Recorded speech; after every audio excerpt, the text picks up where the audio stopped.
আর্থিক অবস্থা বিবরণী কয়েকটা ধাপে হয়। ধাপগুলো হচ্ছে আমরা নর্মালি প্রথমে মানে এটা দুইটা সিস্টেমে করা যায়। একটা হচ্ছে তরল পদ্ধতি আর একটা হচ্ছে স্থায়ী পদ্ধতি বলা হয়। তো তরল পদ্ধতিতে আমরা হচ্ছে আগে চলতি সম্পদ লিখে থাকি, আর স্থায়ী পদ্ধতিতে আমরা আগে স্থায়ী সম্পদ লিখি। আগে স্থায়ী সম্পদ লিখি, তারপরে দীর্ঘমেয়াদী বিনিয়োগ লিখি। প্রথমে আমরা স্থায়ী সম্পদগুলো লিখে থাকি, যে কোনো স্থায়ী সম্পদ লিখি, তারপর স্থায়ী সম্পদের পরে আমরা লিখি হচ্ছে দীর্ঘমেয়াদী বিনিয়োগগুলো। দীর্ঘমেয়াদী বিনিয়োগ, দীর্ঘমেয়াদী বিনিয়োগ। তারপর আমরা চলতি সম্পদ লিখি, চলতি সম্পদ। এগুলো যে যা চিনো না সে চেষ্টা করবা চিনে নেওয়ার জন্য, হ্যাঁ, কোনো না কোনোভাবে চেষ্টা করবা চিনে নেওয়ার জন্য, তাহলে দেখবা আরও সহজ হয়েছে যে স্যার স্থায়ী সম্পদ কী কী, তারপরে দীর্ঘমেয়াদী বিনিয়োগ কী, চলতি সম্পদ কোনগুলো, এগুলো। হ্যাঁ, তারপর হচ্ছে অলিক সম্পদ। দেখবা গুগল ক্লাসরুমে যেখানে রেকর্ড ক্লাসগুলো লিঙ্ক দেওয়া হয়, ওইখানে দেখবা হচ্ছে এই একটা শিট দেওয়া আছে, ওইটা পারলে প্রিন্ট করে রেখে দিও যাদের এইগুলো খুঁজে পেতে সমস্যা হয়। অলিক সম্পদ, স্থায়ী সম্পদ, চলতি সম্পদ, দীর্ঘমেয়াদী, এগুলো সব ওখানে দেওয়া আছে, তাতে করে তোমাদের অনেকের সুবিধা হবে। তাহলে আমরা এগুলো আগে লিখব, এগুলো আমরা আগে এইভাবে লিখব, সিকোয়েন্স অনুযায়ী লিখব। প্রথমে স্থায়ী সম্পদ, তারপর দীর্ঘমেয়াদী বিনিয়োগ, তারপর হচ্ছে চলতি সম্পদ, তারপর অলিক সম্পদ।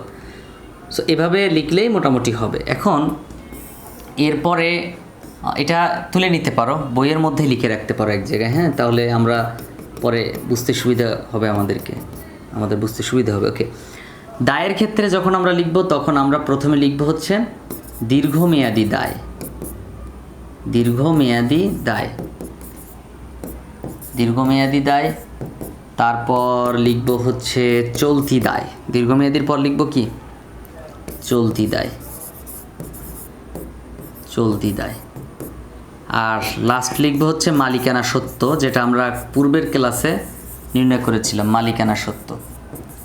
এখন এই তিনটা পার্ট বের করে তারপরে এইটার টাকা আর এইটার টাকা মিলে যাবে। যদি মিলে যায় তাইলে মনে করো যে আমাদের অঙ্ক হয়েছে, আর যদি না মেলে তার মানে কি অঙ্ক হয়নি, সোজা হিসাব।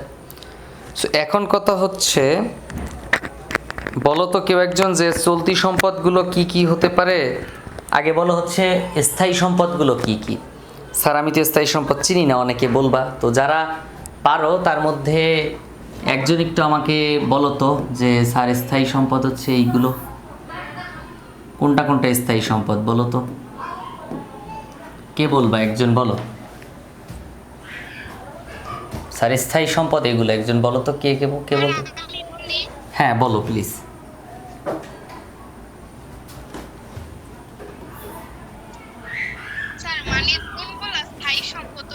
হ্যাঁ হ্যাঁ, স্থায়ী কয়েকটা স্থায়ী সম্পদের নাম বলো যে স্যার এগুলো হচ্ছে স্থায়ী সম্পদ।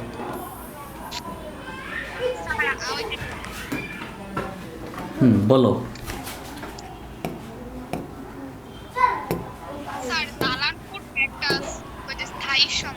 হ্যাঁ হ্যাঁ, তারপর আর পর তাহলে আমি এবার একটু বলি যে স্থায়ী সম্পদ হচ্ছে যে সম্পদগুলো নর্মালি তুমি যদি ফু দাও তাহলে উড়ে যাবে না। যেমন সেটা দালান কোঠা হতে পারে, জমি জমা হতে পারে, তারপরে হচ্ছে জমি জমা, দালান কোঠা, এগুলো হতে পারে। এগুলো হচ্ছে স্থায়ী সম্পদ, যেটা ফু দিলে উড়ে যাবে না। হ্যাঁ, আচ্ছা, এরপরে নগদ টাকা, ব্যাংক, তারপর হচ্ছে তোমার প্রাপ্য হিসাব, এগুলো চলতি সম্পদ। ওকে, তো আমরা যখন অঙ্ক করব তখন আরও বুঝতে পারবো। তো যদি একটা এই অঙ্কটার মধ্যে দেখো তাহলে তোমরা ওই শীটটা বের করে আগের ওই অঙ্কটাতে দেখো। তাহলে আমরা প্রথমে ছক করি একটা, আমাদের আগে একটা ছক করা দরকার। তো ছকটা কেমন হবে, ছকটা হবে হচ্ছে তোমার আগের মতোই তারিখ বিবরণ, ওই তারিখ বলতেছি বিবরণ জাস্ট, আর টাকা টাকা, তিনটা টাকার ঘর হবে।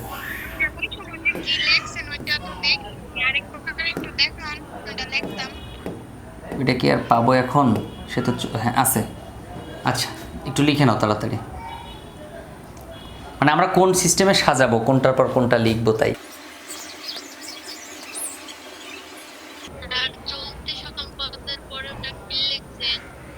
অলীক সম্পদ, কাল্পনিক সম্পদ, ভুয়া সম্পদ নানান রকম নামে থাকতে পারে, বহুরূপী, হ্যাঁ, নানান রকম নামে থাকতে পারে। তাহলে আমরা ছকটা করে নেই। ছক যেটা বলছিলাম যে এখানে প্রথমে আমরা উপরে লিখব হচ্ছে শিরোনাম, 3টা টাকার ঘর লিখতে হয়,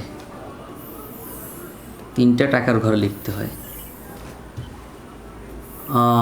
এমডি মানিক, তুমি কি আমাকে শুনতে পাচ্ছ? এমডি মানিক, যদি শুনে থাকো তাহলে মিউট করে রাখো। বিবরণ, টাকা টাকা টাকা এবং এর উপরে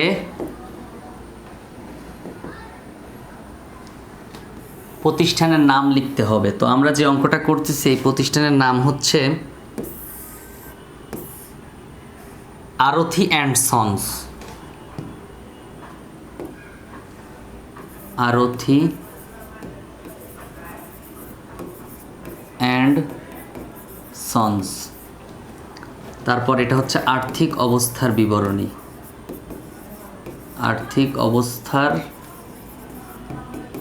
বিবরণী। এটা হচ্ছে 31 ডিসেম্বর 2025 সমাপ্ত বছরের জন্য। তোমার আসতেছে না, হয়তো বাকিদের আসতেছে। সমাপ্ত বছরের জন্য বাকি কেউ একজন বলো তো। হ্যাঁ হ্যাঁ, ওকে, থ্যাংক ইউ থ্যাংক ইউ, ওই যে ঠিক আছে, ওকে। দেখো তাহলে কি করব, প্রথমে আর্থি অ্যান্ড সন্স আর্থিক অবস্থার বিবরণী 31 ডিসেম্বর 2025 সমাপ্ত বছরের জন্য। যার নেট প্রবলেম হবে ডাটাটা অফ করে আরেকবার অন করবা, অথবা জুম থেকে বের হয়ে আরেকবার ক্লাসে ঢুকবা, তাহলেই হবে। সো প্রথমে আমরা কি করব, আর্থিক অবস্থার বিবরণীর প্রথমে লিখব হচ্ছে স্থায়ী সম্পদ। তো আমাদের এখানে স্থায়ী সম্পদ কি কি আছে সেটা দেখার বিষয়। তো আমাদের এখানে স্থায়ী সম্পদ দেখলাম যে হচ্ছে তোমার এই যে যন্ত্রপাতি আছে স্থায়ী সম্পদ, রাইট? স্থায়ী সম্পদ আছে কি, যন্ত্রপাতি আছে স্থায়ী সম্পদ। তাহলে আমরা কি করব, প্রথমে যন্ত্রপাতি লিখব। তো যন্ত্রপাতির আমরা শিরোনামটা দেই স্থায়ী সম্পদ।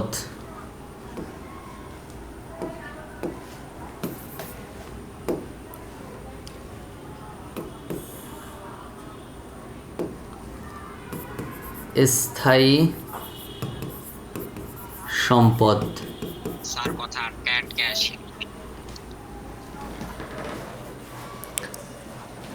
সবার তো ভালো শোনা যাচ্ছে, তোমাদের কয়েকজনের এমন হচ্ছে কেন? ঠিকই তো আছে, নেটও ঠিক আছে।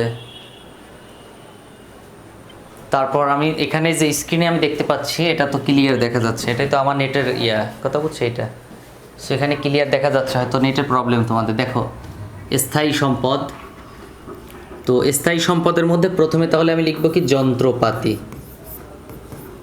যন্ত্রপাতি, তো যন্ত্রপাতি কত ছিল, 2,80,000 টাকা। এই যে দেখো যন্ত্রপাতি 2,80,000 টাকা, তাহলে যন্ত্রপাতি 2,80,000 লিখবো এখানে।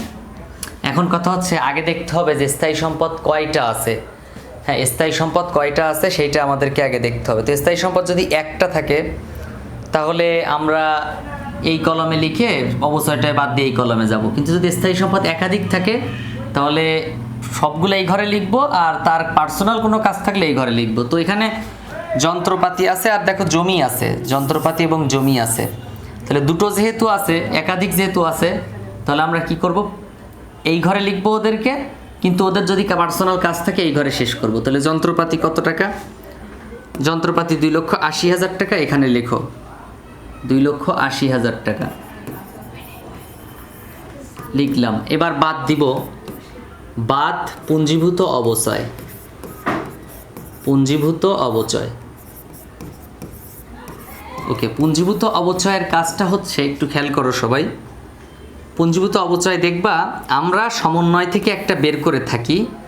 যেমন এখানে বলছিল যন্ত্রপাতির উপর 10% অবচয়, এই 10% করে যে টাকা হবে সেইটা লিখব। আরেকটা যন্ত্রপাতির অবচয় হচ্ছে এই যে দেখো পুঞ্জীভূত অবচয়, মানে এটা পূর্বের বছরগুলোতে এই অবচয়টা হয়েছিল 56,000 টাকা।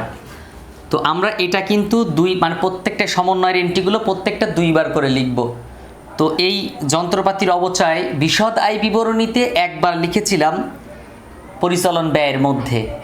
এখন আমরা আবার কি করতেছি, এটা হচ্ছে এই আরেকবার লিখতেছি। একটা লিখছিলাম বিশদ আয় বিবরণীতে, আরেকবার লিখতেছি হচ্ছে কোথায়, এই যে আর্থিক অবস্থার বিবরণীতে। কিন্তু এইটা আমি একবারই লিখবো এই অবচয়টা, সেটা হচ্ছে এখন লিখবো। তো 56,000 আর 10% করে হয়েছিল হচ্ছে 28,000 টাকা।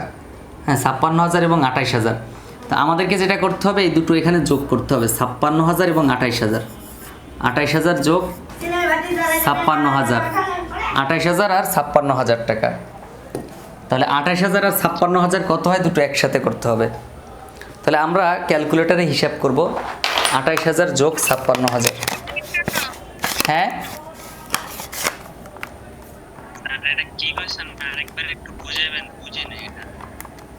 ওকে, আমি দিচ্ছি, বুঝাচ্ছি। 84,000 টাকা।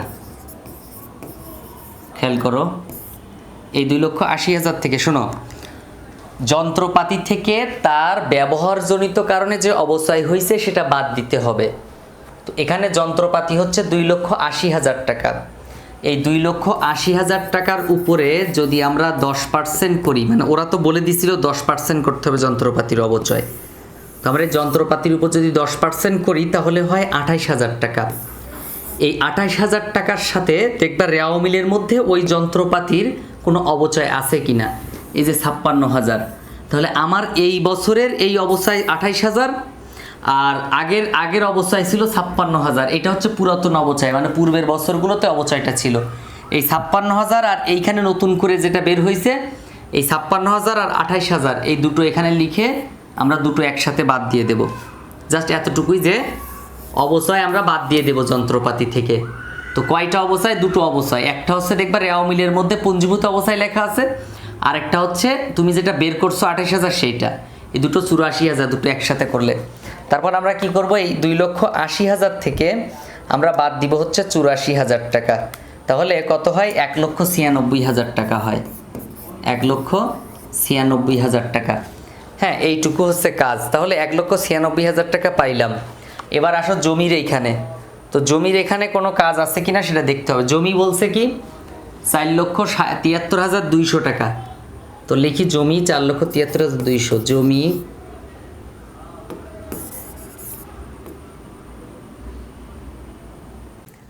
এটা একবারে নতুন অফার। যারা আমার কোর্সে ইতোপূর্বে ভর্তি হয়েছো বা ভর্তি হওয়ার চিন্তা করেছো তাদের জন্য বলি, আমার নতুন অফারটা হচ্ছে হিসাব বিজ্ঞান, ফিনান্স এবং উদ্যোগ, একসাথে 3টা বই। খেয়াল করে দেখো, হিসাব বিজ্ঞান, ফিনান্স এবং ব্যবসায় উদ্যোগ, এই 3টা বই তুমি কমপ্লিট করে নিতে পারবে একদম 50% ডিসকাউন্টে। 50% ছাড় থাকবে। আগে ছিল 2,400 টাকা, এটা কেটে দিয়েছি, এখন হচ্ছে 1,200 টাকা মাত্র। অর্থাৎ 1,200 টাকা একবারই পেমেন্ট করতে হবে। অনেকে প্রশ্ন করে, স্যার টাকাটা কি একাধিকবার দিতে হবে, প্রতি মাসে দিতে হবে? না, একবারই পেমেন্ট করতে হবে। 6 মাস তোমার ক্লাস চলবে, এর মধ্যে বই কমপ্লিট হয়ে যাবে। বাকি 6 মাস রিভিশন হবে। কারো কোনো ডাউট থাকলে, প্রবলেম থাকলে সেগুলো সলভ করে দেওয়া হবে। হয়তো তখন ওইভাবে ক্লাস হবে না নিয়মিত, কিন্তু প্রবলেমগুলো সলভ করা হবে। যখন অনেকগুলো প্রবলেম একসাথে জমে যাবে তখন সেটা সমাধান করা হবে। 6 মাসের মধ্যে তোমার বইটা কমপ্লিট হয়ে যাবে ইনশাল্লাহ। সো এই ছাড় যদি তুমি গ্রহণ না করো তাহলে তোমার কপাল খারাপ, তুমি হয়তো বা ভালো রেজাল্ট করতে চাও না। আমি বলে দিচ্ছি, আমার এই কোর্সের মেইন ফোকাস হচ্ছে কিভাবে একজন স্টুডেন্ট A+ পেতে পারে। হ্যাঁ, A+ আমার টার্গেট। অর্থাৎ তুমি যতই দুর্বল স্টুডেন্ট হও না কেন, আমার টার্গেট হচ্ছে তোমাকে নিয়ে A+ পাওয়ানো। সো যারা A+ পেতে চাও, একটু কষ্ট করে আমাকে স্ক্রিনে দেওয়া নাম্বারে যোগাযোগ করো। যোগাযোগ করে যত দ্রুত পারো কোর্সে ভর্তি হয়ে যাও। ভর্তি হওয়ার প্রক্রিয়াটা আমাকে ফোন দিয়ে তুমি জিজ্ঞাসা করতে পারো। জাস্ট পেমেন্ট করে দিলেই হবে। 1,200 টাকা পেমেন্ট করে হোয়াটসঅ্যাপে একটা মেসেজ দিলে হবে যে আমি টাকা পাঠাইছি এই নাম্বার থেকে। তো টাকা পাঠানোর পরে তোমাকে সিক্রেট গ্রুপে অ্যাড করা হবে। তারপর তোমাকে ট্রেনিং করানো হবে কীভাবে ক্লাস করতে হয়। এই যে জুম অ্যাপে ক্লাস হবে, জুম অ্যাপ যে অ্যাপে হচ্ছে মিটিং হয়, ক্লাস করানো হয়। অনেকে ফেসবুক গ্রুপে ক্লাস করাই, তো ওখানে কমেন্ট করে তারপর প্রশ্ন করতে হয়। তুমি একটা প্রবলেম বুঝতেছো না, আমি যেমন এটা বুঝাচ্ছি, তুমি বুঝতেছো না, আমাকে প্রশ্ন করতে হবে না। তো ওখানে হচ্ছে সেটা না করে হয় কি, জুম অ্যাপে ক্লাস না করায় ফেসবুক গ্রুপে ক্লাস করায়, লাইভে মানে কমেন্ট করতে হয়। তো কমেন্ট করতে গেলে এটা সাথে সাথে ওই টিচার দেখতেও পারে না। তুমি যখন কথা বলবা আমার কথার মাঝে, হ্যাঁ, তখন তো তুমি প্রশ্ন করবা, সরাসরি প্রশ্ন করবা আর কি। তারপর ক্লাসগুলো রেকর্ড করা থাকবে আর ফ্রি লেকচার শিট থাকবে, মানে তুমি ভর্তি হওয়ার পরে প্রত্যেকটা চ্যাপ্টারে আলাদা আলাদা লেকচার শিট ফ্রিতে পেয়ে যাবা। বোর্ড প্রশ্ন সমাধান করা হবে, মানে তুমি একটা অধ্যায় শেষ করার পর বোর্ড প্রশ্ন সমাধান করে তারপর তার উপর তুমি পরীক্ষা দিবে। আর অনেক সুবিধা তো আছেই। সো যত দ্রুত পারো স্ক্রিনে দেওয়া নাম্বারে যোগাযোগ করে। এটা হচ্ছে এই কারণেই বলা, হয়তো অনেকে মানে এটাকে মনে করে যে স্যার বারবার একই কথা কেন বলে। ব্যাপারটা হচ্ছে এটা আমি মনে করাই দিই এই কারণে যে যদি তোমার মানে তুমি যদিও ভিডিওটা হয়তো সার্চ করে দেখতেছো কিংবা তুমি আমার নিয়মিত ক্লাস দেখো, কিন্তু ইনফরমেশনটা জানলে হয়তো তোমার উপকার হতে পারে। মাত্র 1200 টাকা দিয়ে একবারই 1200 টাকা পেমেন্ট করতে হয়, 1200 টাকা দিয়ে তুমি পুরো বই কমপ্লিট করে নিতে পারতেছো। সো এটা তোমার জন্য তো বিগ অপরচুনিটি, তাই না? তো জানানো উচিত এই জন্য আমি একটু জানাই। তো এটা কিছু মনে নিও না, হ্যাঁ। ভালো না লাগলে স্কিপ করে দিবা, দিয়ে তারপর আগে যাবা, ক্লাস দেখবা। কত টাকা আছে, এই জমির সাথে কোনো সমন্বয় আছে কিনা। এখানে জমির সাথে কোনো সমন্বয় নেই। যেমন অবচয়ের যন্ত্রপাতির বলছে 10% অবচয়, হয়তো জমির ক্ষেত্রে অবচয় বলা থাকতো না, কিন্তু জমির ক্ষেত্রে এখানে মেয়াদ দেওয়া থাকতো। যদি এখানে লেখা থাকতো 10 বছর, তাহলে আমরা করতাম কি জানো, এই 4,73,200-র উপর এই 10 দ্বারা ভাগ দিতাম, দেওয়ার পর যে টাকা থাকতো, যে টাকা বের হইতো, ওইটা আমরা বাদ দিয়ে দিতাম। তো এখন তো এখানে কিছু লেখা নাই, এজন্য আমরা এখানে কিছু করব না। জমি যা আছে 4,73,200, এটা আমরা 4,73,200 টাকা এখানে লিখে দেব। 4,73,200। কোনো সমন্বয় আমার এখানে নাই, কোনো সমন্বয় আমার এখানে কি নাই। তাহলে আমার মোট কত হয় সেটা হিসাব করব। 1,96,000 যোগ হচ্ছে 4,73,200, 6,69,200 টাকা। এটা হচ্ছে মোট স্থায়ী সম্পদ আমরা পেলাম। দেখো, মোট স্থায়ী সম্পদ আমরা পেলাম, হ্যাঁ। স্থায়ী সম্পদ পাইছি, যন্ত্রপাতি পুঞ্জীভূত অবস্থায় বাদ দিছি। জমির কোনো অবচয় অবলোপন নাই, জমির অবলোপন হয় সেটা নাই, এজন্য বাদ দিতে পারিনি। তাহলে আমরা স্থায়ী সম্পদ দুটো পাইছি। স্থায়ী সম্পদ নিয়ে কারো কোনো প্রশ্ন আছে কিনা? প্রশ্ন থাকলে করতে পারো। ওকে, তাহলে প্রশ্ন যদি না থাকে, এরপর আমরা যাব হচ্ছে চলতি সম্পদ, দীর্ঘমেয়াদী বিনিয়োগ। তো আমাদের এখানে দীর্ঘমেয়াদী কোনো বিনিয়োগ আছে কিনা। তো আমরা এখানে দীর্ঘমেয়াদী বিনিয়োগটা কিভাবে পাবো? যেমন হচ্ছে তোমার হতে পারে 10% ব্যাংক জমা হতে পারে, বা হচ্ছে 10% বিনিয়োগ হতে পারে, বা অন্য কিছু থাকতে পারে। 10%, 20% এরকম পার্সেন্ট দেওয়া থাকবে বিনিয়োগের পাশে। সো ওইগুলো যদি থাকে তাহলে ওইগুলো আমরা এখানে কাজ করব। ঠিক আছে, ওইগুলো আমরা এখানে কাজ করব। ওকে, তারপর এইখান থেকে আমরা দীর্ঘমেয়াদী বিনিয়োগ যেহেতু নাই, তাহলে এখন আমরা কি করব, লিখব হচ্ছে চলতি সম্পদ। চলতি সম্পদ, এই চলতি সম্পদগুলো আমাদেরকে দেখতে হবে কোনটা কোনটা চলতি সম্পদ। তাহলে চলতি সম্পদ কি কি আছে? প্রথমে পণ্য ক্রয় বিক্রয়, পণ্য ফেরত, বেতন, আন্তঃপরিবহন, বই পরিবহন, বিমা প্রিমিয়াম, বিজ্ঞাপন খরচ, ব্যাংক জমা। এই যে ব্যাংক জমা একটা চলতি সম্পদ। কত হাজার টাকা? 15,000 টাকা। তাহলে আমরা এখানে লিখব ব্যাংক জমা। হ্যাঁ, ব্যাংক জমা লিখব। তাহলে ব্যাংক জমা 15,000 টাকা। ব্যাংক জমা 15,000 টাকা। ব্যাংক জমার সাথে কোনো সমন্বয় আছে কিনা, যদি থাকে তাহলে সেটা আমরা কাজ করব। আর সমন্বয় যদি না থাকে তাহলে আমাদের কোনো কাজ করতে হবে না। তারপর দেখো এরপরে কি আছে, ব্যাংক জমার পরে এরপরে আছে হচ্ছে তোমার মূলধন প্রাপ্য হিসাব, হচ্ছে একটা সম্পদ 7,000 টাকা প্রাপ্য হিসাব। এই প্রাপ্য হিসাব থেকে মনে আছে কিনা, প্রাপ্য হিসাব থেকে আমাদের এখানে বলা ছিল যে সম্ভাব্য কুঋণ ধরতে হবে 10%। সম্ভাব্য কুঋণ ধরতে বলছিল 10%। এই 10% আমরা বাদ দিয়ে দেব। এই 10% টাকাটা কিন্তু এর আগে একবার লিখছিলাম। কোথায় লিখছিলাম? পরিচালন ব্যয়ের মধ্যে কুঋণ হিসেবে লিখছিলাম। এখন আরেকবার লিখব। এই সমন্বয়ের এন্ট্রিগুলো 2 বার লিখতে হয়, 2 বার, 4 বার, 6 বার, 8 বার, সেটা ইন্টারমিডিয়েট লেভেলে পাবা 8 বার পর্যন্ত। তো আমরা এর আগে একবার লিখছি পরিচালন ব্যয়ের, মানে আমি বলতে চাচ্ছি কি, একটু মনোযোগের সাথে বোঝো। বিষয়দায় বিবরণী, আর্থিক অবস্থার বিবরণী অথবা মালিকানা সত্ত্ব বিবরণী, এই 3টা বিবরণীর কোথাও না কোথাও 2 বার লিখতে হয় এই সমন্বয়েরগুলো। আর রেওয়া মিলে যে তথ্যগুলো উপরে বক্সের মধ্যে রেওয়া মিলে, এগুলো 1 বার লিখতে হয়। সমন্বয় জাতীয় সবই হয় 2 বার, নাহলে 4 বার লিখতে হয়। তো এই সম্ভাব্য কুঋণ 10% করো। 10% করলে কত হয়? এখানে ছিল কত? হচ্ছে তোমার প্রাপ্য হিসাব ছিল 7,000 টাকা, তাহলে এখানে লেখো প্রাপ্য হিসাব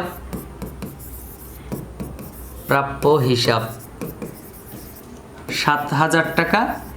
এখান থেকে আমরা বাদ দিব হচ্ছে 10% কুরিন, বা শুধু কুরিন লিখে দাও, কুরিন।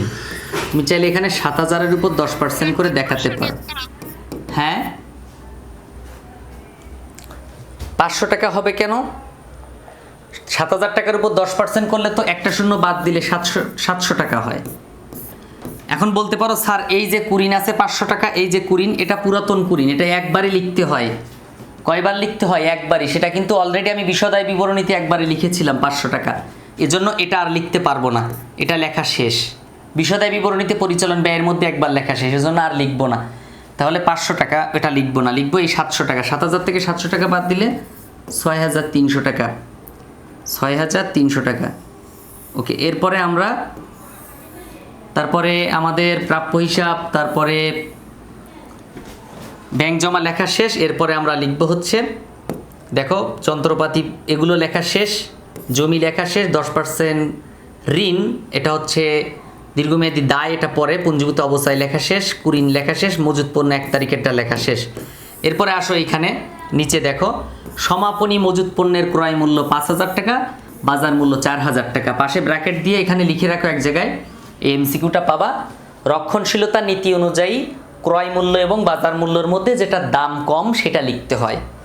রক্ষণশীলতার নীতি অনুযায়ী, please you can repeat me. রক্ষণশীলতার নীতি অনুযায়ী ক্রয় মূল্য এবং বাজার মূল্যের মধ্যে যেটা কম সেটাকে আমরা গ্রহণ করি।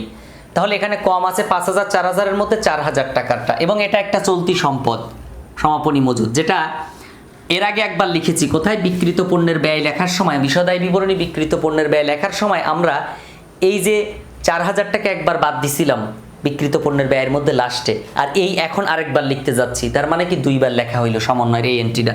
তাহলে দেখো আমরা এখানে লিখব সমাপনী মজুদ।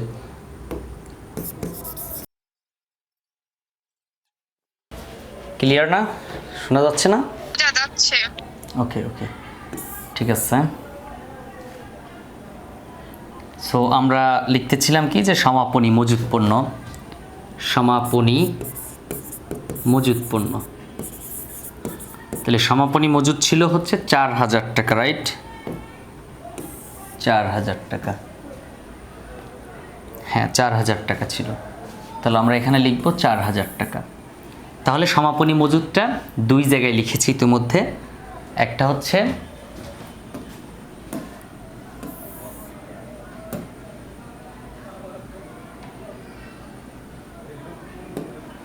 ওকে, সমাপনী মজুদ তাহলে 2 জায়গায় লিখলাম। একটা হচ্ছে পরিচালন ব্যয়ের মধ্যে, আর একটা বিক্রিত পণ্যের ব্যয়ের মধ্যে বিয়োগ করলাম, আর একবার হচ্ছে চলতি সম্পদের মধ্যে লিখলাম। যন্ত্রপাতির অবচয় 2বার লেখা শেষ, এটাও 2বার লেখা শেষ।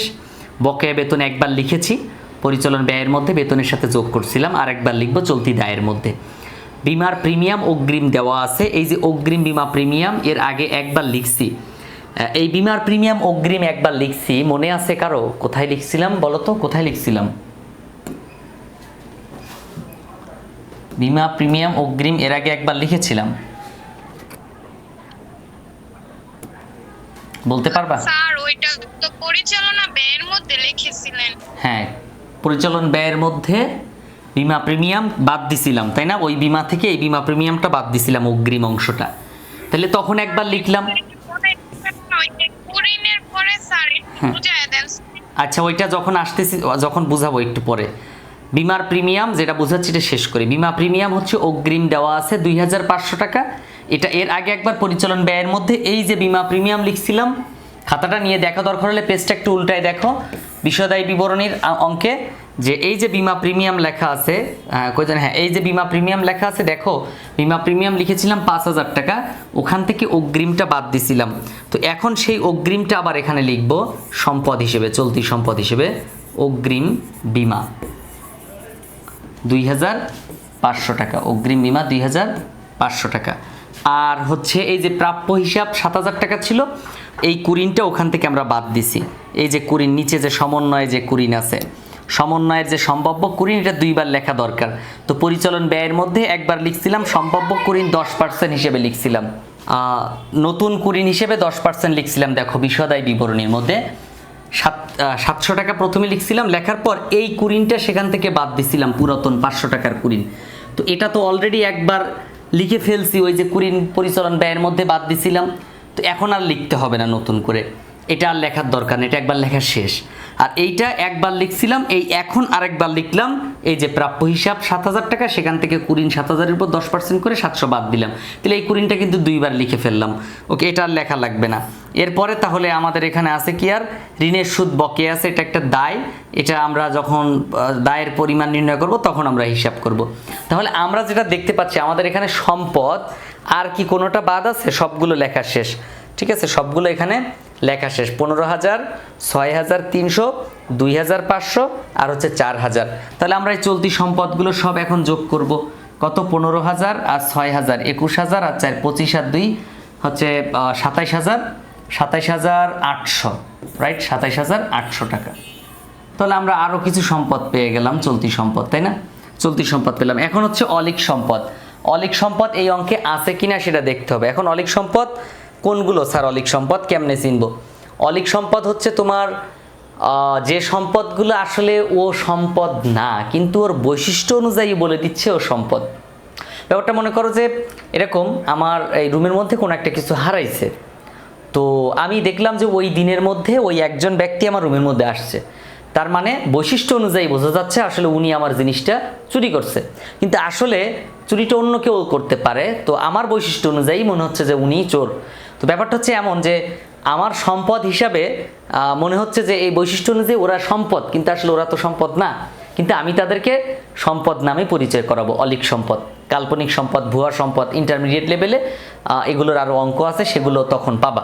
তো কি কি আছে, যেমন হচ্ছে তোমার অলিক সম্পদের মধ্যে আছে বিলম্বিত বিজ্ঞাপন 1 নাম্বার, প্রাথমিক খরচ আছে, ব্যাংক চার্জ যেটাকে বলে প্রাথমিক খরচের সাথে অন্তর্ভুক্ত, সেটা এইখানে ব্যাংক চার্জ মানে কিন্তু পরিচালন ব্যয়, কিন্তু ওই যে ব্যাংক চার্জ ওটা হচ্ছে প্রাথমিক খরচ, দায় গ্রাহকের কমিশন, দস্তুরি, এগুলো হচ্ছে তোমার অলিক সম্পদ। তোমরা চাইলে একটু লিখে নিতে পারো, তাহলে ভালো হবে। হ্যাঁ, আমি এখানে বলতেছি, লিখে নাও অলিক সম্পদগুলো। ওকে, অলিক সম্পদগুলো দেখো।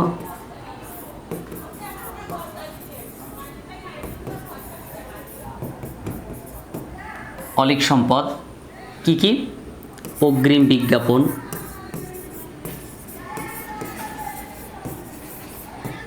অগ্রিম বিজ্ঞাপন, তারপর হচ্ছে তোমার প্রাথমিক খরচ, এগুলো তুলে নাও, প্রাথমিক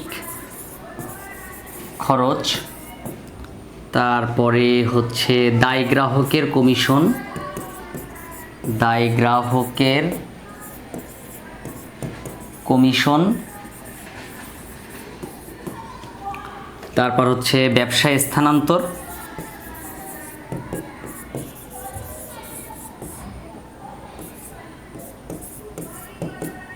তারপর হচ্ছে পণ্য গবেষণা,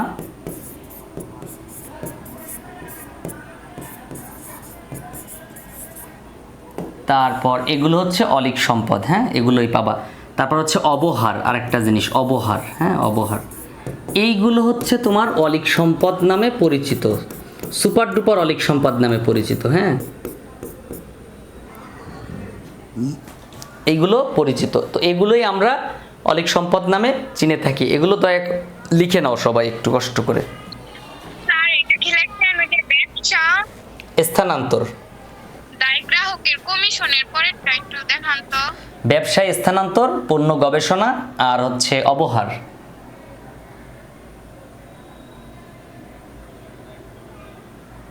ব্যবসায় স্থানান্তর, তারপর হচ্ছে অবহার। স্যার অবহার কি? অবহার, অবহার হচ্ছে যখন কোনো কোম্পানি শেয়ার বিক্রি করে, প্লিজ এভরিওয়ান, কোনো কোম্পানি যখন হচ্ছে শেয়ার বিক্রি করে, তো শেয়ারের যে দাম তার চেয়ে কম দামে যদি শেয়ার বিক্রি করে, সেটা হচ্ছে অবহার। স্যার তাহলে এটা সম্পদ কেন? আসলে এই ঘটনাটা ডেলি ডেলি ঘটবে না, এটা একটা কোম্পানি প্রতিষ্ঠা করার সময় তো সেটা তার মূলধন সংগ্রহ করার সময় তো একটা কোম্পানি কি ডেলি মূলধন সংগ্রহ করবে? করবে না, হয়তো 5 বছর 7 বছর 10 বছর পর। তো এই যে বৈশিষ্ট্য এ হচ্ছে অনেক দিন পর পর এই ঘটনাটা ঘটে, টাকার পরিমাণও মোটামুটি বেশি থাকে। এটা কিন্তু অবশ্য মানুষের টাকা হিসাব করলে, তাই না? মানুষের টাকা নিয়ে আমরা চিন্তা করতেছি। তো যা দাম, মনে করেন একটা শেয়ার 100 টাকা দাম, তো কোম্পানি এটা 90 টাকা বিক্রি করতেছে, সরকার বলে দিচ্ছে 100 টাকা, তারপরে 90 টাকা বিক্রি করতেছে। এই যে 10 টাকা কম নিচ্ছে, এটা হচ্ছে অবহার, ডিসকাউন্ট বলা হয়, উনহার বলা হয়, অবহার বা উনহার, আরও অনেক নাম আছে। এটা হচ্ছে চতুর্থ অধ্যায়, ইন্টারমিডিয়েট অ্যাকাউন্টিং চতুর্থ অধ্যায়, তৃতীয় পত্রের চতুর্থ অধ্যায়ে শেয়ার মূলধন নামের একটা অধ্যায় আছে, শেয়ার মূলধন, যৌথ মূলধনী কোম্পানি শেয়ার মূলধন, ওই অধ্যায়ের মধ্যে এটার কাজ আছে। তো কিছু কিছু এখানে আর কি লাগে, হ্যাঁ, এখানে কিছু কিছু লাগে। দেখো তাহলে অগ্রিম বিজ্ঞাপন, প্রাথমিক খরচ, দায় গ্রাহকের কমিশন, ব্যবসা স্থানান্তর, পণ্য গবেষণা, অবহার, এগুলো কিন্তু একটাও আমাদের এই অঙ্কের মধ্যে নাই। এতটুকু বুঝলাম যে আমাদের এই অঙ্কের মধ্যে নাই। তাহলে আমরা এখন কি করব? আমরা আমাদের কাজে চলে যাই। দেখো এবার আমরা এখানে যেহেতু আর নাই, তাহলে আমরা মোট সম্পদগুলো একসাথে করে ফেলি। আমাদের আর সম্পদ নাই, এ দুটোই আমাদের সম্পদ। তো দুটোকে একসাথে করলে কেউ একজন বলো তো ক্যালকুলেশন করে, একসাথে করলে কত হয়? 6,97,000। ওকে, 6,97,000 টাকা। তো 6,97,000 টাকা, তাহলে আমরা এখানে লিখব 6,97,000 টাকা, 6,97,000 টাকা। ওকে, তারপর আমরা যাব পরের পার্টে। আমাদের পরবর্তী কাজ হচ্ছে দায় ও মালিকানা সত্ত্বের পরিমাণ নির্ণয় করা। তো দায় ও মালিকানা সত্ত্ব এখন আমরা নির্ণয় করব। দেখো আমরা তাহলে নাম্বার প্রশ্নটা একটু বইয়ের বলতেন। এটা হচ্ছে আমি একটা শীট দিয়েছি, মানে কয়েকটা পেজ দিয়েছি, সেটা প্রিন্ট করে নিতে বলেছিলাম। তো কে বলতেছো জানো, কে জিজ্ঞাসা করলা?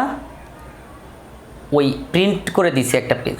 ও আচ্ছা, হ্যাঁ হ্যাঁ, শোনো, ওই পেজগুলো গ্রুপের মধ্যে দেওয়া আছে, দেখো ওই পেজটা যাদের কাছে নাই তারা একটু হচ্ছে কালেক্ট করে নাও, গ্রুপে দেওয়া আছে। তো ওই পেজটা নিয়ে ওই পেজের গুলো প্রিন্ট করে রাখবা। যারা 9-এ আছো তাদের আসলে দরকার নেই, তাদের হচ্ছে page number 160 number, 59 number, 159 number পৃষ্ঠায় দেখো, নবম শ্রেণীর হিসাব বিজ্ঞান বইয়ের 159 পৃষ্ঠায় এই অঙ্কটা দেওয়া আছে, 2 নাম্বার, উদাহরণ 2। আর এই 26 সালের যে বই, এই বইয়ের মধ্যে আসলে খুব সুন্দর করে কয়েকটা অঙ্ক দেওয়া আছে, 8, 10, 7, 8টা অঙ্ক দেওয়া আছে টোটাল। এই অঙ্কগুলো করলে সবারই মোটামুটি একটা ক্লিয়ার ধারণা আসবে। আর এই অঙ্ক যে করাবো শুধু তা না, আমি গাইডের আরও অতিরিক্ত সৃজনশীলগুলো করাবো ইনশাল্লাহ। হ্যাঁ, সো এইটা ক্লিয়ার থাকো। আমি যেটা বলি, আমি যেভাবে বলি শোনো, তোমরা প্রয়োজনে বইয়ের মধ্যে, শীটের মধ্যে লিখে রাখবা এই সমন্বয়গুলোর কথা। যখন আমি বলতেছি যে কোনটা কয়বার লিখছি, কোথায় কোথায় লিখছি, সেটা একটু তুমি লিখে রাখবা, এখানে মার্ক করে লিখে রাখবা যে আমি 2 জায়গায় লিখছি, কোথায় কোথায়, এটা 2 জায়গায় কোথায়, এটা 2 জায়গায় কোথায়, এটা 2 জায়গায়। এভাবে সমন্বয়গুলো যখন মার্ক করা শিখে যাবা, তখন দেখবা যে আসলে আর্থিক বিবরণীটা সমাধান করার মতো মজা আর কোনোটা নাই। হ্যাঁ, 20 মার্ক চোখ বন্ধ করে পেয়ে যাবা, খুব ইজি একটা জিনিস। আর এখানে ওই 4-5টা এন্ট্রি আছে যেটা খুব কঠিন, শুনলে মনে হয় না জানি পৃথিবী থেকে আমার বিদায় নেওয়া ছাড়া কোনো উপায় নেই, কিন্তু আসলে তা না। এখানে খুবই সহজ, ওই কয়েকটা এন্ট্রি শুধু কঠিন, তাছাড়া কিছু না, কয়েকটা এন্ট্রি মুখস্থ হয়ে যাবে এমনি। ওকে, তাহলে এখন আমরা কি করব? এখন আমরা লিখব হচ্ছে আমাদের এখানে মালিকানা সত্ত্ব, মানে হলো মালিকানা সত্ত্ব দায়ের পরিমাণ লিখব। তো আমরা লিখব দায় ও মালিকানা সত্ত্ব বা মালিকানা সত্ত্ব দায়। হ্যাঁ, এখানে আমরা লিখব দায় ও মালিকানা সত্ত্ব বা মালিকানা সত্ত্ব দায়, দায় ও মালিকানা সত্ত্ব। এখন আমাকে একজন বলো যে গত ক্লাসে আমরা যে মালিকানা সত্ত্ব বের করেছিলাম, সেই মালিকানা সত্ত্বটা কত ছিল? মালিকানা সত্ত্বটা কত ছিল? আমরা মালিকানা সত্ত্ব আগে লিখতে পারি চাইলে, আবার দায়ের পরিমাণটাও আগে লিখতে পারি ইচ্ছা। তো আমরা যদি দায়ের পরিমাণটা আগে লিখি, আর মালিকানা তো ছিল হইছে 5,71,000 টাকা। 5,71,000 টাকা। তো তাহলে আমি মালিকানা সত্ত্বটা লিখি। মালিকানা মানে ওই মালিকানা সত্ত্ব বিবরণী নামের আরেকটা পার্ট করা লাগে। তো দেখা যাচ্ছে না কেন? আমি তো সুন্দরভাবে দাঁড়াই রয়েছি একবারে, কি কয়? হ্যাঁ, আমি তো তোমাকে সবাই দেখি, এই যে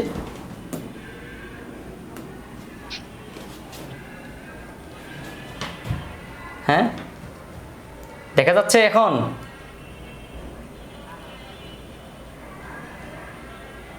ওকে ওকে, ঠিক আছে ঠিক আছে। না স্যার, আমার এখানে দেখা যাচ্ছে না। ওকে, তোমার নেটওয়ার্কে একটু প্রবলেম আছে, ওটা হচ্ছে। হ্যাঁ হ্যাঁ, দেখো তাহলে মালিকানা সত্ত্ব কত ছিল? 5,71,000 টাকা ছিল, রাইট? 5,71,000 টাকা আমরা এখানে লিখব, 5,71,000 টাকা লিখে ফেললাম। এখন আমাদের কাজ হচ্ছে আসো দায়ের পরিমাণ নির্ণয় করা। তো আমরা দায় সমূহ লিখব, শিরোনাম লিখব দায় সমূহ, ছোট ছোট কাজ এগুলো, হ্যাঁ ছোট ছোট কাজ। যে যোগ করছেন না স্যার, ওটা যে আপনি করেন তো স্যার, হ্যাঁ হ্যাঁ না দে উপরের যোগটা আচ্ছা। করতেন স্যার আপনি। এই যোগটা 6 লক্ষ 6,6,9,200, তারপর হচ্ছে 2,7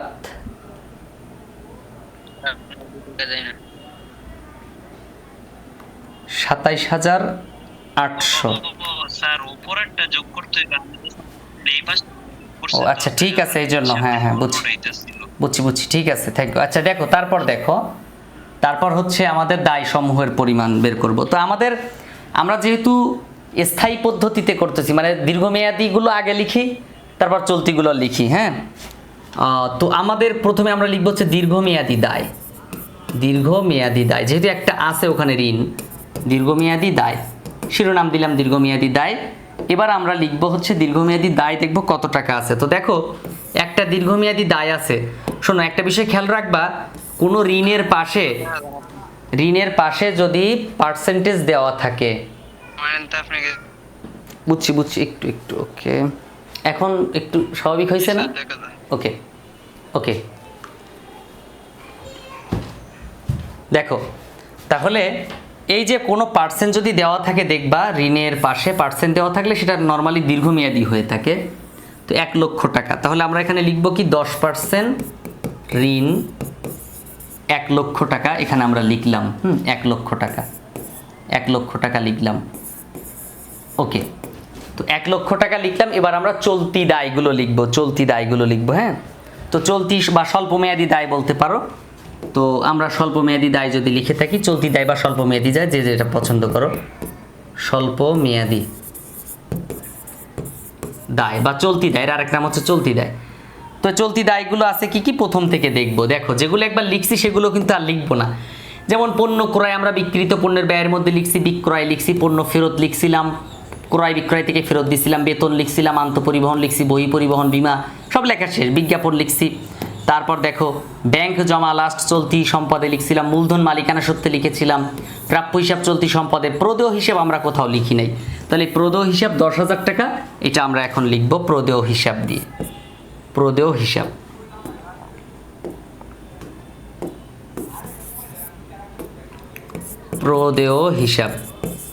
প্রদেয় হিসাব, তাহলে প্রদেয় হিসাব কত টাকা ছিল? এই মিউট করো, কে কথা বলতেছো? প্রদেয় হিসাব হচ্ছে 10,000 টাকা, তাহলে আমরা এখানে 10,000 টাকা লিখব প্রদেয় হিসাব।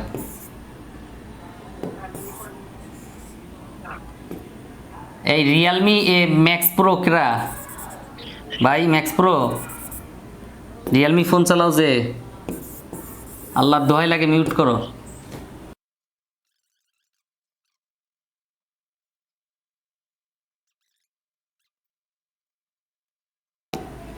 ওকে, তাহলে আমরা প্রদেয় হিসাব একবার লিখলাম 10,000 টাকা। তারপর আর কি কি দায় আছে? প্রদেয় হিসাব লিখেছি, যন্ত্রপাতি, জমি। এই দেখো ঋণের সুদ 10%, এই যে 10% বলছে না, কত টাকা? 1 লক্ষ টাকার উপরে। এই যে পার্সেন্ট না, এটা একটা সমন্বয়, এই সমন্বয়টাও 2 বার লেখা লাগে। তো আমরা অন্যান্য আয়ের মধ্যে কিন্তু ঋণের সুদ লিখেছিলাম 10,000 টাকা। তো এখন আবার সেম এখানে লিখব ঋণের অনাদায়ী সুদ 10,000 টাকা, ঋণের অনাদায়ী সুদ, হ্যাঁ, ঋণের অনাদায়ী সুদ। যদি স্যার দায় 10% এটা কোথা থেকে আনছেন?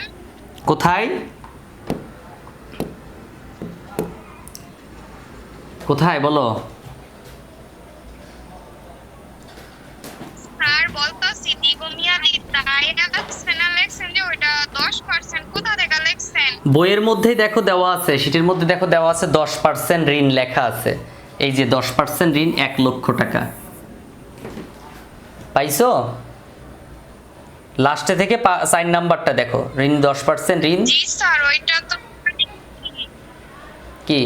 দেখছি স্যার। হ্যাঁ ওইটা হচ্ছে দীর্ঘমেয়াদী। বিশেষ করে পার্সেন্ট পাশে থাকলে সেটা ধরে নিতে, দেখছি ওইটা। হ্যাঁ পার্সেন্ট বিশেষ করে পাশে থাকলে সেটা দীর্ঘমেয়াদী হবে। ওকে, তারপরে তাহলে আমাদের এই যে 10% ঋণের 1 লক্ষ টাকা এটা দীর্ঘমেয়াদী, কিন্তু এই 1 লক্ষ টাকার উপর যে সুদটা হবে সেটা হচ্ছে চলতি দায়। তো এই 1 লক্ষ টাকার উপর সুদ কিভাবে ধরবো? এই 10% করে যা হবে তাই। তো 1 লক্ষ টাকার উপর 10% করলে 10,000 টাকা, এটা হচ্ছে চলতি দায়। ঠিক আছে, এটা কি চলতি দায়। এরপরে দেখো এখানে পুঞ্জীভূত অবস্থায় লিখলাম, কুঋণ লিখলাম, মজুদ পণ্য লিখলাম, তারপরে এই যে এগুলো সব লিখলাম, মজুদ পণ্য, সমাপনী মজুদ, যন্ত্রপাতির অবচয়, 2বার লেখা শেষ। বেতনের টাকাটা মনে করে দেখো একবার, পরিচালন ব্যয়ের মধ্যে বেতনের সাথে যোগ করছিলাম 6,000 টাকা। এটা হচ্ছে এই যে বকেয়া আছে না, এটা একটা দায়, এজন্য লিখবো বকেয়া বেতন। এটা হচ্ছে একটা দায়, বকেয়া বেতন। তাহলে এটা আরেকবার লিখলাম, তখন একবার লিখছিলাম, এই একবার 2বার লিখলাম কিন্তু। তাহলে কোথায় কোথায় লিখছি? একটা হচ্ছে পরিচালন ব্যয়ের মধ্যে যোগ করছিলাম বেতনের সাথে, আর এখন চলতি দায়ের মধ্যে লিখলাম 6,000 টাকা। তাহলে এই 6,000 টাকা 2বার লেখা শেষ। তাহলে আমার চলতি দায় আসলো কত? 10 আর 10 20 আর 6 26,000 টাকা। এই 26,000 টাকা এখানে রাখো। এই 26,000 রাখার পরে এখন হচ্ছে তাহলে মোট দায় ও মালিকানা সত্ত্ব কত হলো দেখো, এখানে হচ্ছে 1 লাখ আর এখানে 26,000, মোট 1,26,000 টাকা। 1,26,000 টাকা। এরপরে হচ্ছে এই যে দায় আর মালিকানা সত্ত্ব দুটো যোগ করো, দেখো টোটাল দায় হচ্ছে 1,26,000।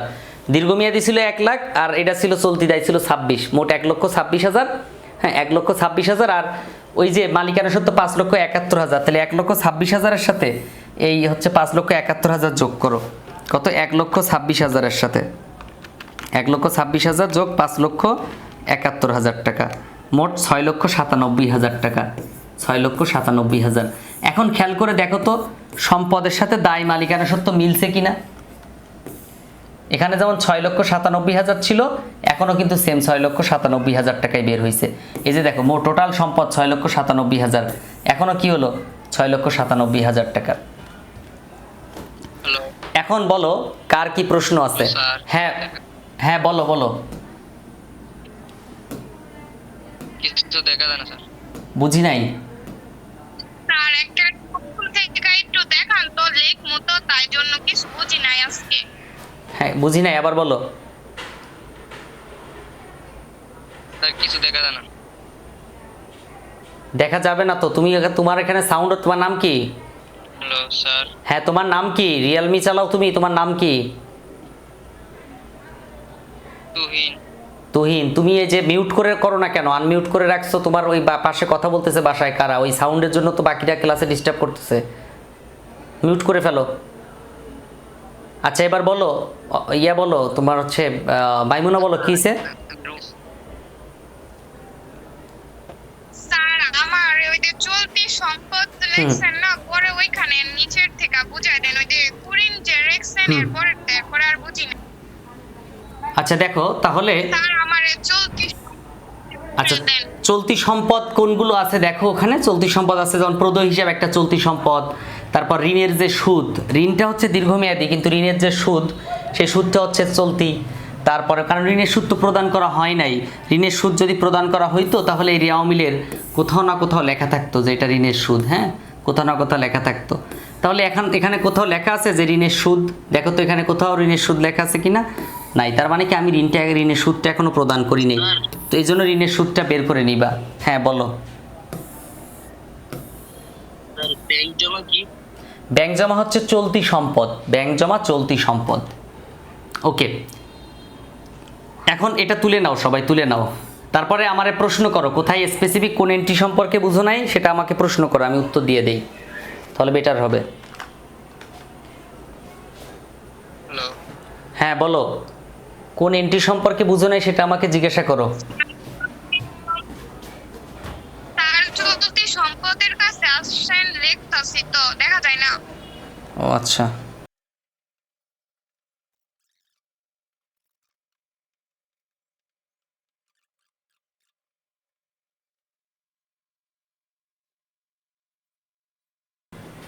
শেষ হলে বইলো, তাহলে আমি নিচের দিকে নামবো আস্তে আস্তে। স্যার হয়ে গেছে। ওকে, তারপর আর কে কোথায় তুলতে পারোনি বলো, সেখানে নিয়ে যাই।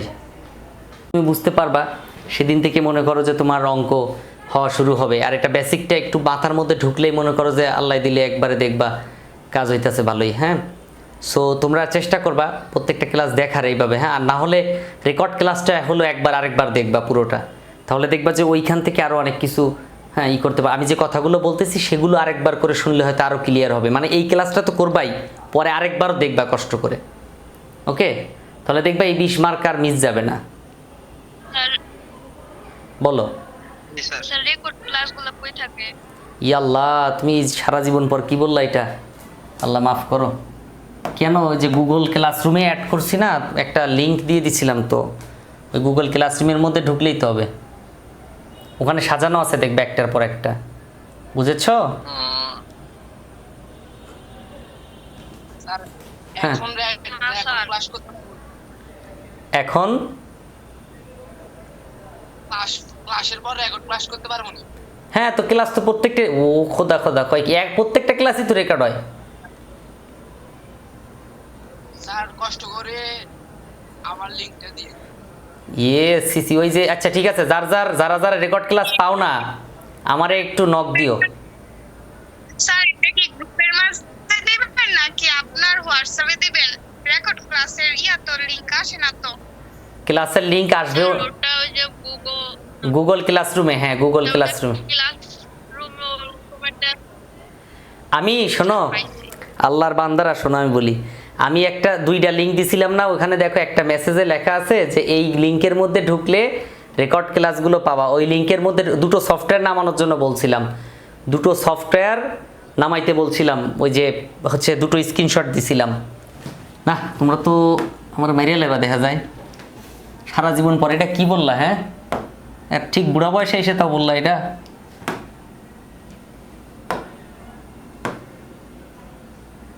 এই যে দেখো গুগল ক্লাসরুম, দেখা যাচ্ছে কিনা বইলো। এই যে ক্লাসরুম, তো এই গুগল ক্লাসরুমের মধ্যে লিংকটা দিয়ে দিছিলাম তোমাদের। তো তোমাদের এই যে এসএসসি হিসাব বিজ্ঞান, এর মধ্যে গেলে দেখবা যে এই যে একটু নিচে গেলেই লেখা আছে এই যে 10ম অধ্যায় আর্থিক বিবরণী 21/6/26 শনিবারে যে ক্লাস নেওয়া হয়েছিল, তার 1 নম্বর ক্লাস যেটা বেসিক আর উদাহরণ 1-এর মোট লাভ নির্ণয় করা হয়েছে। তারপর ক্লাস 2 বেসিক উদাহরণ 1 নিট লাভ নির্ণয় করা হয়েছে। আবার এখানে লিঙ্কও দেওয়া আছে পাশে। তারপর হচ্ছে লগইন করতে হবে। লগইন করবা কেন, আমি লিংক দিয়ে দিছি, ওই লিংকের মধ্যে পাবা। এই যে আমি বলি শোনো, আমি আবার ওই লিংকটা দিয়ে দেবো, গ্রুপের মধ্যে দিব। যার কাছে নাই শেষে আগে সফটওয়্যারটা ডাউনলোড করবা। আল্লাহর দোহাই লাগে, আগে সফটওয়্যার ডাউনলোড করবা। আচ্ছা স্যার, লিংকটা দিয়ে দেন। ঠিক আছে, আমি বলি সফটওয়্যারটা আগে ডাউনলোড করবা, তারপরে হচ্ছে পাবা। এই যে দেখো, আমি এই যে এখানে 2টা সফটওয়্যার আমি বলি বারবার সবাইরে। এই যে দেখো তো, এই যে সফটওয়্যারটা দেখা যাচ্ছে কিনা, এই যে গুগল ক্লাসরুম, শুধু ক্লাসরুম লেখা আছে, এইটাই তো, এই যে ক্লাসরুম। এটা ডাউনলোড করে এটা থেকে, এটা আমার আছে।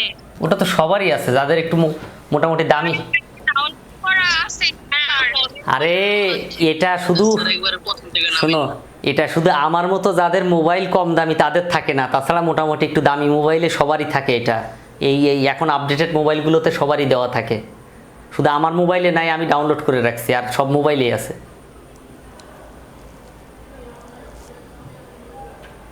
ঠিক আছে, তো এটা ডাউনলোড কইরা তারপর দয়া কইরা মায়া কইরা হচ্ছে এই যে এই ক্লাসগুলো সব এখান থেকে তুমি আরেকবার, বিশেষ করে অন্য কোনো ক্লাস দেখো আর না দেখো, এই যে 10 অধ্যায়ের ক্লাসগুলো একবার আমি করাচ্ছি।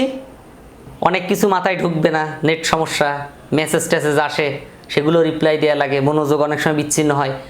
তো দয়া করে হচ্ছে চেষ্টা করো যে ওই যে পরে আবার একটু দেখা, তাইলে ভালো হবে। ঠিক আছে।